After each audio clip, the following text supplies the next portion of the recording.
நான்லாம் காலேஜ் படிக்கிற வயசுல எங்க அப்பா அம்மாவே எதிர்த்து பேசுவேன்டி. ஏன்னா தெரியாது, அப்பெல்லாம் அவங்க என்ன சொன்னாலும் எனக்கு கோவம் தான் வரும். அப்பா எனக்கு இஎம்ஐலயாச்சும் ஒரு பைக் வாங்கி கொடுங்கப்பா. இஎம்ஐல பைக் வாங்கி எவன்டா கடன் கட்டுவான்? போடா. ஒரு பைக் வாங்கி கொடு கூட வக்கல, நீங்களே ஒரு அப்பா. உங்க அப்பா சொன்ன மாதிரி இன்ஜினியர் தான் எடுத்து படியாண்டா. எனக்கு என்ன பிடிச்சிருக்கோ அதை எடுத்து தான் நான் படிப்பேன். நீ முதல்ல பெத்தவங்கிட்ட எடுத்து பேசுறது நிப்பாட்டு. நாங்க எது பண்ணாலும் நல்லதுக்காக தான் பண்ணுவோம். ஐயோ, எனக்கு ஏதாச்சும் நல்லது பண்ணணும்னு நினைச்சீங்கன்னா என்கிட்ட எந்த கேள்வி கேட்காம என்ன கொஞ்சம் நிம்மதியா விடுங்க, நான் வரேன்.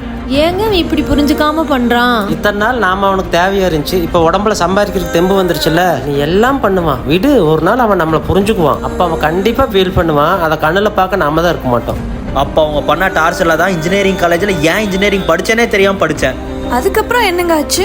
இப்போ என்கிட்ட எல்லாமே இருக்கு. நல்ல வேலையில இருக்கேன், சொந்தமா பைக் வாங்கிட்டேன், ஏன் ஐபோன் கூட என்கிட்ட இருக்கு. ஆனா ஒண்ணு மட்டும் இல்ல, அதான் கஷ்டமா இருக்கு. என்னது? அப்ப அவன் கண்டிப்பா ஃபீல் பண்ணுவான். அதை கண்ணுல பார்க்க நாம தான் இருக்க மாட்டோம்.